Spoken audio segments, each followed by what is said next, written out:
नमस्कार दोस्तों। तो today is the fifth class मंगल आराम कोर्स का आज पांचवा क्लास है। तो आज हम एक्चुअल में कैसे प्रॉफिट लेते हैं स्टॉक मार्केट से, शेयर बाजार से, इसके बारे में समझेंगे। अभी तक के जो प्रोग्राम्स थे हमने समझा कि स्टॉक मार्केट क्या होता है, एनएसडीएल क्या होता है, सीडीएसएल क्या होता है, एनएससी क्या है ना। इसके साथ हमने चार्ट को बकायदा ट्रेडिंग प्लेटफॉर्म के ऊपर लगा के देखा कि कैसे लगाते हैं, बास्केट ऑर्डर क्या है, ये सारा चीज़ हमने समझ में आ गया। आज हम कि प्रॉफिट कैसे जनरेट करते हैं, कहाँ बाय करें, कहाँ सेल करें, इस पूरे सेशन का चार पार्ट है। पहला पार्ट में है कि हमें समझेंगे कि कितने तरह के इन्वेस्टर या ट्रेडर मार्केट में होते हैं। दूसरा में हमें समझेंगे कि क्या क्या इंडिकेटर्स हमें चाहिए होगा, कम से कम इतनी इंडिकेटर की जानकारी तो हमें होनी चाहिए अगर हम बाय या सेल करते हैं। तीसरा पार्ट में हमें समझेंगे कि जब हम इंडिकेटर को जान गए तो इंडिकेटर का कौन कौन सा क्राइटेरिया मीट होना चाहिए ताकि हमारा एक्यूरेट एंट्री हो एंड एक्यूरेट एग्जिट हो। एंट्री मतलब बाइंग सही जगह पे हो एंड जो प्रॉफिट बुकिंग हो वो सही जगह पे हो। एंड जो चौथा पार्ट होगा उसमें ये समझेंगे कि किसी एक चार्ट के ऊपर हम अगर इस स्ट्रेटजी का जो हम आपको बताने जा रहे हैं, इस स्ट्रेटजी का अगर हम यूज करें तो हमारा कितना प्रॉफिट आ सकता है मार्केट के ऊपर, ये हम लोग पूरा आज समझने की कोशिश करेंगे। तो एक बार हम लोग चार्ट के ऊपर चलते हैं एंड समझते हैं ये कैसे कर सकते हैं, है ना।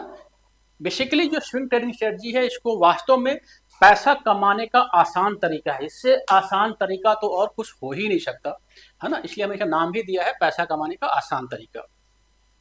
डे 5 है।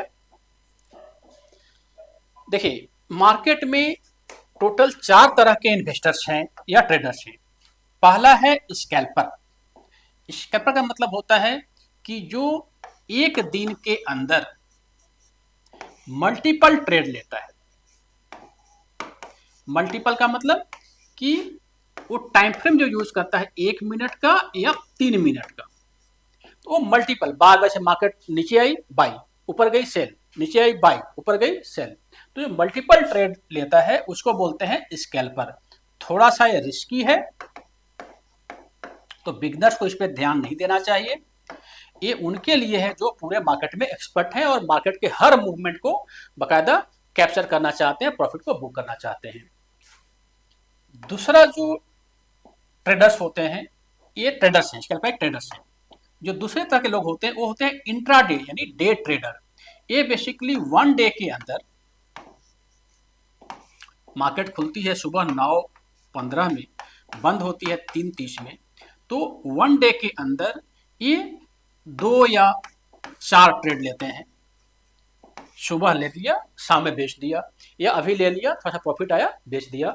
लेकिन जो पोजीशन है वो दिन के अंदर उनको एंट्री भी करनी है और एग्जिट भी करनी है।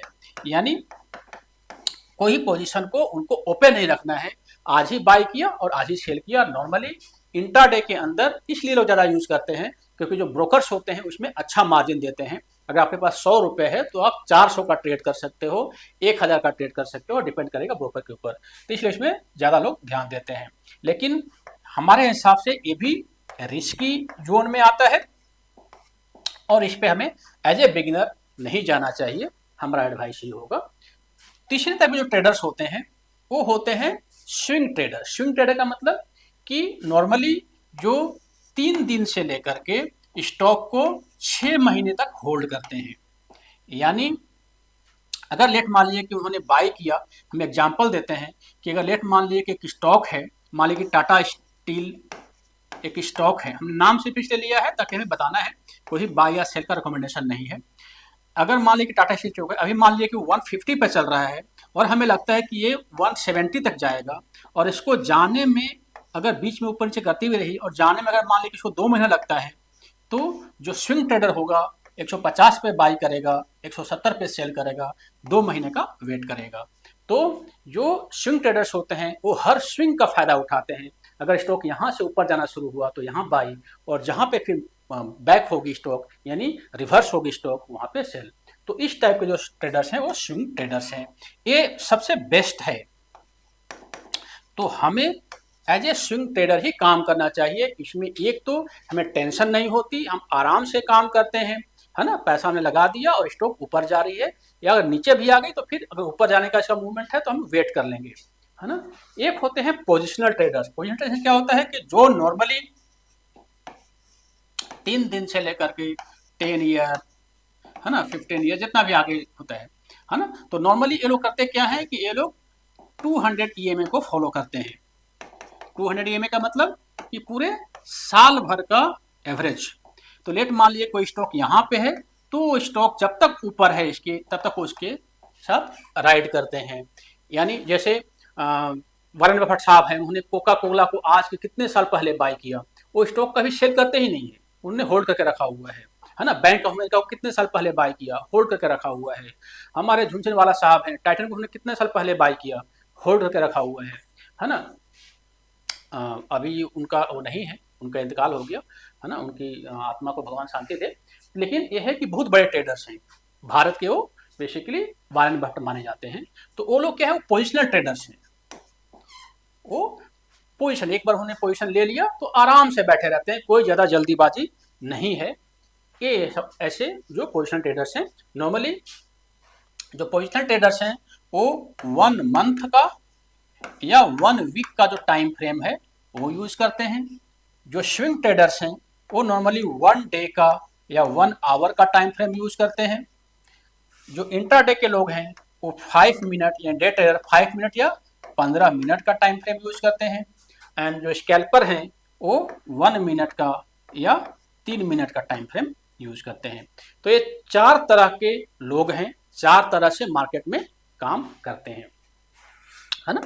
तो हमें एज ए स्विंग ट्रेडर काम करना है, हम एज ए स्विंग ट्रेडर अपना काम करेंगे। तो आज का जो पूरा क्लास होगा वो स्विंग ट्रेडिंग के बेस पे ही होगा, है ना। अच्छा, अब स्विंग ट्रेडिंग करने के लिए ऐसा नहीं है कि हम अगर अपना अकाउंट खुलवा लिया, डीमेट अकाउंट खुलवा लिया और इमीडिएटली बाय सेल करना, हमें कुछ समझना पड़ेगा। कुछ टर्म्स होते हैं, कुछ इंडिकेटर्स होते हैं, है ना। टर्म्स भी होते हैं, इंडिकेटर्स भी होते हैं। ये टर्म्स क्या है कि जैसे कंसोलिडेशन क्या होती है, ट्रेंड क्या होता है, ब्रेकआउट क्या होता है, टाइम फ्रेम क्या होता है, ये सबको आना चाहिए, है ना। कि भाई इस टाइम फ्रेम में काम कर रहे हैं, ये हमारा ट्रेंड है। तो इसको हम क्या करते हैं, चार्ट पे हम समझते हैं, ज़्यादा बेटर रहेगा। इसको हम लोग चार्ट पे समझते हैं। सबसे लास्ट में चार्ट है, उसको ओपन कर लेते हैं। देखिए, सबसे पहले हम समझते हैं कि ट्रेंड क्या होता है।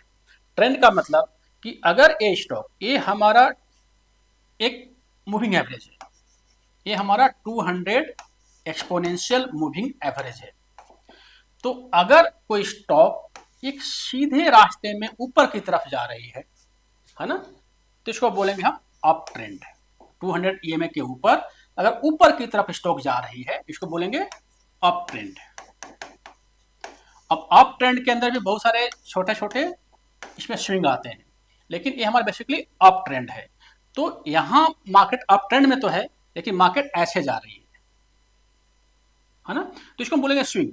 यहाँ पे बाई सेल, बाई सेल, बाई सेल, है ना। इसी तरह से अगर मार्केट नीचे की तरफ आ रही है, ऐसे नीचे की तरफ आ रही है, इसको बोलेंगे डाउन ट्रेंड। मार्केट अगर कहीं नहीं जा रही, मार्केट एक ही जगह पे मूव कर रही है, ऊपर नीचे मूव कर रही है, इसको बोलेंगे नो ट्रेंड। तो नॉर्मली नो ट्रेंड में हमें कोई भी ट्रेड नहीं करना चाहिए, शांति से बैठे रहना चाहिए। डाउन ट्रेंड के अंदर हमें सेल का ट्रेड लेना चाहिए। शर्त यह होगा कि वो डाउन ट्रेंड 200 ईएमए के नीचे होना चाहिए। अगर यहाँ पे है तो यहाँ पे ट्रेड नहीं लेंगे, यहाँ अगर कोई डाउन ट्रेंड बनेगी तो यहाँ पे ट्रेड लेंगे। और अप ट्रेंड का मतलब कि इसमें केवल बाई का ट्रेंड लेना चाहिए, शर्त की वो 200 ईएमए के ऊपर हो, है ना। तो ट्रेंड समझ में आ गया। अब होता है कंसोलिडेशन, इसको बोलते हैं कंसोलिडेशन। अगर एक ही जगह पे स्टॉक ऊपर नीचे करती रहे तो इसको हम बोलते हैं स्टॉक एक कंसोलिडेट कर रहा है, एक ही जगह पे स्टॉक मूव कर रहा है, इसको बोलते हैं कंसोलिडेशन। कंसोलिडेशन, है ना। मूव करने के बाद अगर स्टॉक यहाँ पे ब्रेकआउट कर जाए, ये पूरे रेंज को एक बार ही तोड़ के ऊपर चला जाए या नीचे चला जाए, तो अगर ऊपर चला जाए तो इसको बोलते हैं ब्रेकआउट, इसको बोलते हैं ब्रेकआउट। अगर नीचे चला है तो इसको बोलते हैं ब्रेक डाउन, है ना। इसी तरह से अगर यहाँ पे हमने पोजीशन लिया, यहाँ पे हमने बाई पोजीशन लिया, तो इसको बोलते हैं एंट्री करना, यानी पोजीशन में एंट्री करना, और अगर हम यहाँ पे इस पोजीशन पे बाहर निकल गए, अपने प्रॉफिट को बुक कर लिया, तो इसको बोलते हैं पोजीशन से एग्जिट करना। इसके नीचे अगर हम यहाँ एंट्री किया है तो हमें लगता है कि इसके नीचे अगर मार्केट आए तो हमारा लॉस बुक हो जाए, तो इसको बोलते हैं स्टॉप लॉस। तो ये सारे टर्म्स हैं स्टॉक मार्केट में। एज ए स्विंग ट्रेडर आपको इन सभी का नॉलेज होना चाहिए, ये हमने आपको पहले बताया भी है। एंड अगर नहीं समझ में आए तो एक बार आप पहले वाले जो क्लास है उसको एक बार रिवाइज जरूर कर लें। अब दूसरा चीज जो होता है कि इंडिकेटर्स। इंडिकेटर्स क्या है कि लेट मान लीजिए कि मार्केट में प्राइस ऊपर या नीचे हो रही है, तो अगर हमें कोई ऐसा सिग्नल मिल जाए कि हमें ये मालूम चल जाए कि अब यहाँ से प्राइस ऊपर जाने वाली है या यहाँ से प्राइस नीचे आने वाली है, तो वो जो सिग्नल देने वाले जो पैरामीटर्स होते हैं उनको बोलते हैं हम इंडिकेटर्स बोलते हैं। जैसे MACD एक इंडिकेटर है, RSI एक इंडिकेटर है, बॉलिंजर बैंड इंडिकेटर है, मूविंग एवरेज इंडिकेटर्स है। ये क्या होते हैं डिटेल्ड में हम आगे पढ़ेंगे, लेकिन आज के दिन सिर्फ इतना समझिए कि अगर हमें स्विंग ट्रेडिंग का सेटअप बनाना है तो इन सभी पे क्या एक्शन हमें नजर आना चाहिए, है ना। डिटेल्ड MACD कैसे बनती है, क्या होती है, पूरा बाद में पढ़ेंगे, है ना। RSI क्या होता है पूरा बाद में पढ़ेंगे, लेकिन अभी हम इतना समझेंगे कि ये 4 इंडिकेटर की रिक्वायरमेंट होगी अगर हमें स्विंग ट्रेडिंग करनी है तो। एंड इसके लिए हमें सिर्फ इनके पैरामीटर्स को हम अगले स्लाइड में समझेंगे, एंड उसमें देखेंगे कि अगर पैरामीटर्स मीट होता है तो हम स्विंग ट्रेडिंग में आगे काम कर सकते हैं। वो पैरामीटर्स क्या है? पैरामीटर्स क्या है? दो चीजें हैं, या तो हम स्टॉक मार्केट में बाई करके पैसा कमाते हैं, यानी हमने नीचे बाई कर लिया ऊपर सेल कर दिया, या हम सेल करके पैसा कमाते हैं, ऊपर हमने सेल कर दिया नीचे बाई कर लिया। जो सेलिंग होती है वो या तो इंट्राडे में हो सकती है, यानी दिन भर की ट्रेडिंग हो सकती है, स्विंग में नहीं होती। नहीं तो अगर स्विंग में करना है तो आपको फिर फ्यूचर ऑप्शन समझना पड़ेगा, फ्यूचर ऑप्शन में आप सेलिंग कर सकते हैं, है ना। तो हम समझते हैं कि पैरामीटर्स क्या है ना। देखिए टोटल 3 पैरामीटर्स है। पहला MACD लाइन जीरो लाइन से ऊपर होना चाहिए अगर हमें बाई में जाना है, और जीरो लाइन से नीचे होना चाहिए अगर हमें सेल में जाना है। बॉलिंजर बैंड स्क्वीज होकर ब्रेकआउट होना चाहिए, इसमें स्क्वीज होकर ब्रेक डाउन होना चाहिए। RSI 50 से ऊपर होना चाहिए, सेल में जाना है तो 50 से नीचे होना चाहिए। इसको ना हम लोग इसको चार्ट पे समझते हैं, ज्यादा एक बार क्लैरिटी आएगी। फिलहाल इसको आप नोट कर लीजिए क्योंकि ये हमारे पैरामीटर्स हैं। हम अगर चार्ट पे देखें तो हमारे पास टोटल 3 पैरामीटर हमने बताया अगर हमें बाई करना है तो। सबसे पहले समझते हैं कि इसमें क्या क्या हमने लगाया हुआ है। सबसे नीचे से स्टार्ट करते हैं, इसको बोलते हैं RSI यानी रिलेटिव स्ट्रेंथ इंडेक्स। इसमें क्या होता है कि इसमें 3 लेवल होते हैं, एक 100 होता है, नीचे 0 होता है, बीच में 50 होता है, 50 होता है। तो 50 पे हमने क्या किया, ऐसे एक लाइन खींच लिया। 50 के ऊपर हमारा ग्रीन है, 50 के नीचे रेड है, राइट। तो सबसे पहला पैरामीटर क्या होगा कि जब भी हमें किसी स्टॉक में बाई करना है तो RSI आपका 50 से ऊपर होना चाहिए, या अगर हमें सेल करना है तो RSI हमारा 50 से नीचे होना चाहिए। ये हमारा बाई का कंडीशन है, ये हमारा सेल का कंडीशन है, ठीक। दूसरा इसके ऊपर हमने लगाया हुआ है MACD। अब MACD के अंदर भी आप देखेंगे तो ऊपर जो है ना, ऐसे लाइन बने हुए हैं। जो बीच का लाइन है इसको बोलते हैं जीरो लाइन। क्या बोलते हैं? जीरो लाइन बोलते हैं, है ना। यहाँ ऊपर +10 है, नीचे -10 है, बीच में 0 है। तो जो ये लाइन है इसको बोलते हैं MACD लाइन। ये लाइन इनके बीच में +10 और -10 के बीच में मूव करती है। हमें तब बाई करना है जब हमारा ये लाइन इस जीरो लाइन से ऊपर हो। जैसे यहाँ पे देखिए बाई है, यहाँ पे हम बाई नहीं कर रहे, नीचे है ना। तो MACD line greater than zero line, और सेल कब करना है? जब लेस देन जीरो लाइन। दूसरा कंडीशन। तीसरा कंडीशन हमने यहां पे एक ना ये लगाया हुआ है, इसको बोलते हैं बॉलिंजर बैंड। डिटेल्स में इसका हम एक अलग से क्लास उसका होगा, लेकिन अभी हम समरी बता दें। बॉलिंजर बैंड के अंदर क्या होता है, 3 बैंड होते हैं, अपर बैंड, लोअर बैंड और एक बीच में मीन लाइन।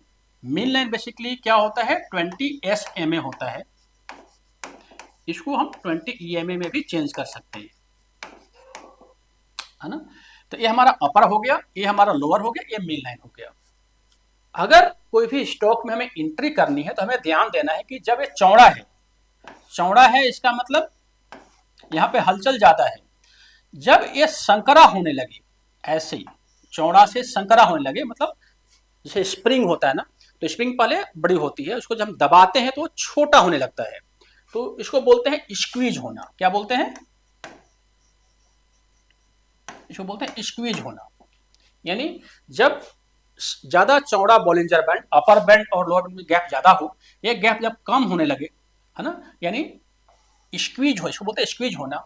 एंड स्क्वीज होने के बाद जब एक रेंज को तोड़ के मार्केट ऊपर की तरफ जाए तो इसको बोलते हैं ब्रेक आउट। क्या बोलते हैं, ब्रेक आउट।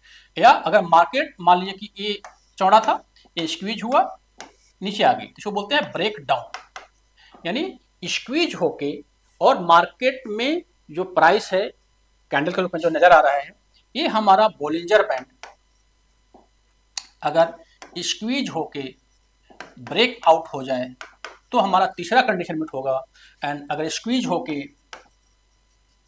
ब्रेक डाउन हो जाए तो हमारा सेल का कंडीशन मीट हो जाएगा। ये बाई का होगा, ये सेल का होगा। तो बेसिकली ये 3 कंडीशन मीट होने चाहिए अगर हमें स्टॉक में बाई और सेल करना है तो। इन सभी के अलावा ये 3 कंडीशन तो मीट होने ही चाहिए। एक जो सबसे सुप्रीम कंडीशन है ना, वो क्या है, आपका जो ए लाइन है इसको बोलते हैं हम 200 का मूविंग एवरेज, 200 EMA बोलते हैं रेड लाइन को। कैसे लगाते हैं हम लोग अगले क्लास में समझेंगे, अभी हम लोग समझ लेते हैं। ये 200 EMA है एंड ये जो बीच में मिड लाइन है आपको हमने बताया ये 220 SMA है, या इसको 20 EMA भी हम बना सकते हैं। तो जब भी प्राइस 200 EMA के ऊपर हो, जब भी प्राइस 20 EMA या SMA के ऊपर हो तब हम बाई करेंगे, जब इसके नीचे हो, इसके नीचे हो तब हम सेल करेंगे।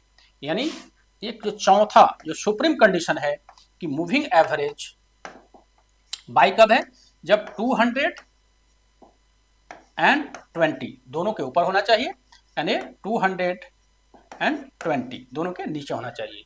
यानी अगर प्राइस इस लाइन के ऊपर है तो बराबर बाई जोन है, सारा बाई जोन है, लेकिन जैसे इस प्राइस इसके नीचे होगा ये हमारा सेल जोन हो जाएगा।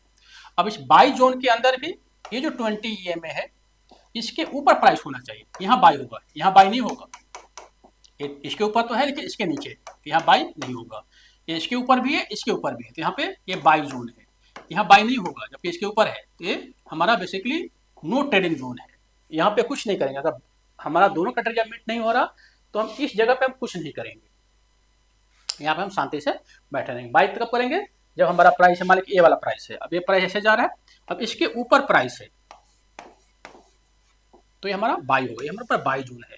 जैसे इसके नीचे प्राइस है, कुछ और कंडीशन हम अगर मीट देखते हैं कि इसके नीचे प्राइस है, इमीडिएटली हम सेल करते हैं। अच्छा एक चीज और ध्यान रखिएगा, है ना, ये आपने नोट कर लिया होगा तो हम इसको थोड़ा बस क्लोज कर लेते हैं।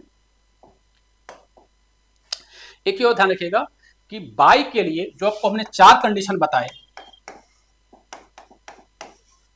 है ना, जो आपको हमने 4 कंडीशन बताए, ये बाई के लिए कंपलसरी है या सेल के लिए कंपलसरी है। मतलब पोजीशन को बनाने के लिए कंपलसरी है, या बाई पोजीशन या सेल पोजीशन, लेकिन प्रॉफिट बुक करने के लिए इसमें से एनीवन कोई भी अगर कंडीशन मीट होता है तो अपना प्रॉफिट हम बुक कर लेंगे, है ना। यानी जो प्रॉफिट सेलिंग करना हो या बाइंग करना हो, यानी अगर नया पोजीशन बनाना हो तो चारों क्राइटेरिया मीट होने चाहिए। MACD 0 से ऊपर, RSI 50 से ऊपर, है ना, MACD 220 के ऊपर, सॉरी मूविंग एवरेज 220 एंड 200 के ऊपर प्राइस, एंड इस तरह से Bollinger band, squeeze and breakout. लेकिन जब हमें प्रॉफिट को बुक करना होगा तो हमें क्या करना होगा कि अगर मान लीजिए कि MACD 0 से नीचे आ गई और बाकी क्राइटेरिया मीट नहीं हो रहा, लेकिन एक भी अगर नीचे आ गई इसको प्रॉफिट को बुक कर लेते हैं, है ना। हमें प्रॉफिट को कभी भी वेट नहीं कराना। अब हम अगर इसी चार्ट में देखें, इसी चार्ट के अंदर ये देखें कि ये चार्ट देखिए टाटा स्टील का है। टाटा स्टील पे हमारा कोई भी बाई या सेल का रिकमेंडेशन नहीं है, मैं कोई सेबी रजिस्टर्ड एडवाइजर नहीं हूँ, मैं NISM सर्टिफाई हूँ। तो बेसिकली इस चार्ट को एज एग्जाम्पल लिया गया है अपने स्टूडेंट्स को बताने के लिए, है ना। तो बेसिकली ये जो है ये टाटा स्टील का चार्ट है, एंड ये जो चार्ट है 1 साल का चार्ट है, 1 ईयर का चार्ट है।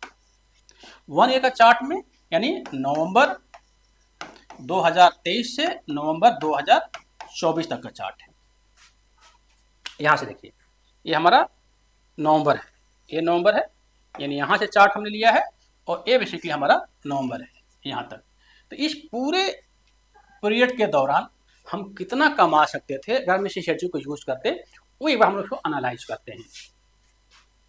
ठीक है, तो जैसे अभी हमने क्या बताया आपको, हमने आपको ये बताया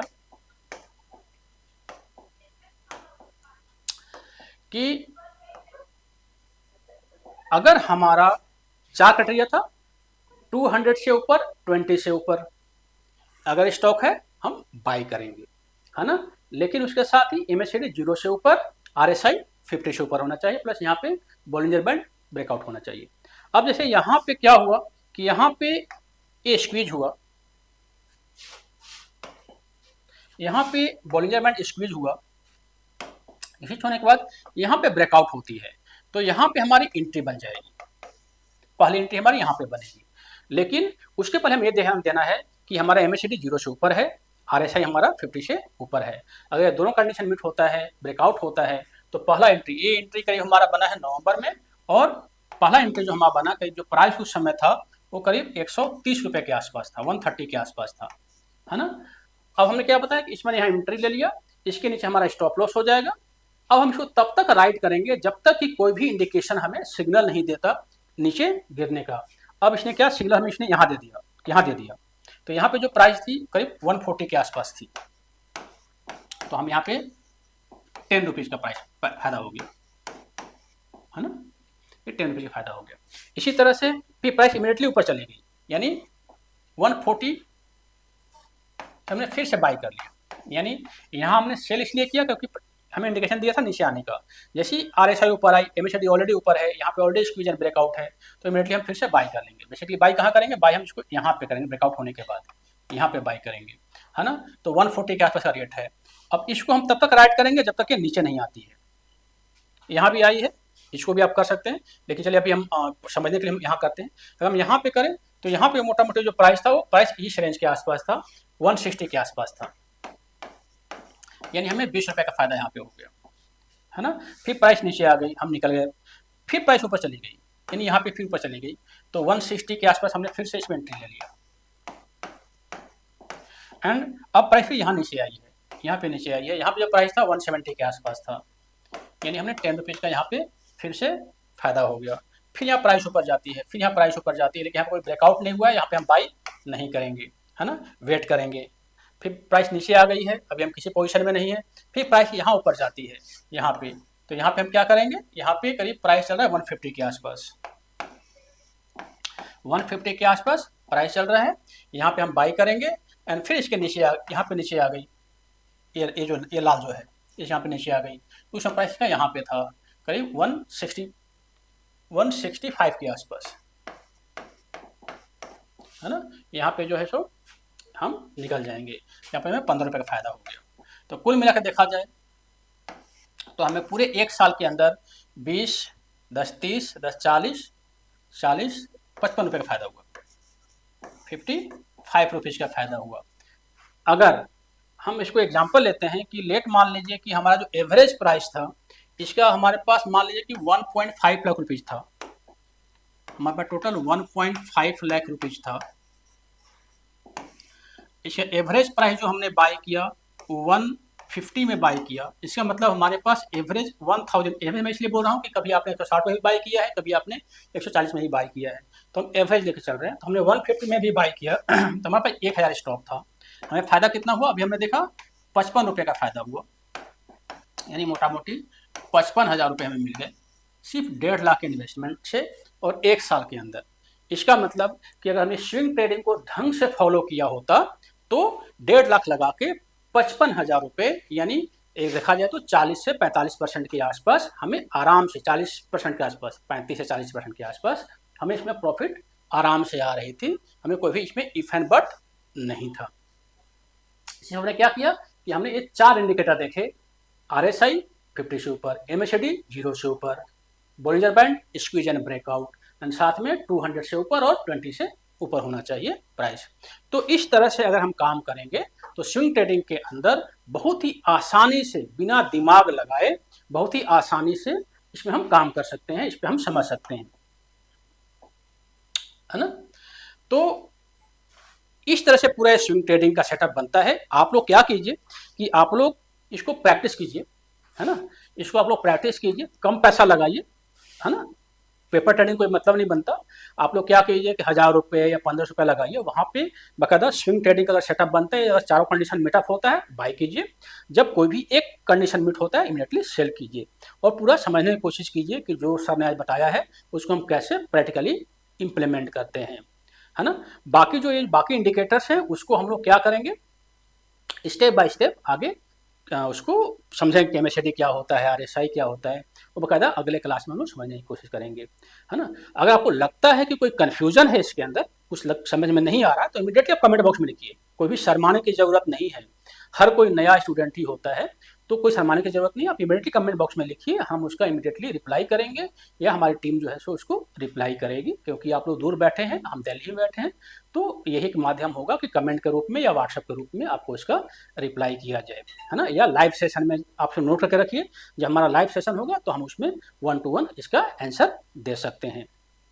एक चीज़ और है कि देखिए, चैनल अभी नया है, तो मेरा यही रिक्वेस्ट है आप सभी से, सभी स्टूडेंट से, जो भी लोग देख रहे हैं, सभी दोस्तों से, कि इस चैनल को थोड़ा शेयर करें, क्योंकि अगर आप शेयर करेंगे तो एक तो सही लोगों के पास भी पहुंचेगी चीज़ें, एंड साथ ही इस चैनल का ग्रोथ होगा, जितना ज़्यादा ग्रोथ होगा उसमें इतने ज़्यादा अच्छे कंटेंट आपको उसके अंदर मिलते रहेंगे। तो मेरा रिक्वेस्ट है इसको शेयर करें, सब्सक्राइब करवाएं, लाइक करवाएं, क्योंकि आपने सब्सक्राइब कर ही लिया होगा, लेकिन बाकी और दोस्तों से सब्सक्राइब और लाइक जरूर करवाएं, है ना। बाकी मिलते हैं अगले क्लास में, नेक्स्ट सेशन में हम लोग इसको बताते प्रैक्टिकल देखेंगे, इसको कैसे लगाते हैं चार्ट के ऊपर, और साथ में बाकी इंडिकेटर के बारे में भी समझने की कोशिश करेंगे। थैंक यू, जय हिंद, जय भारत।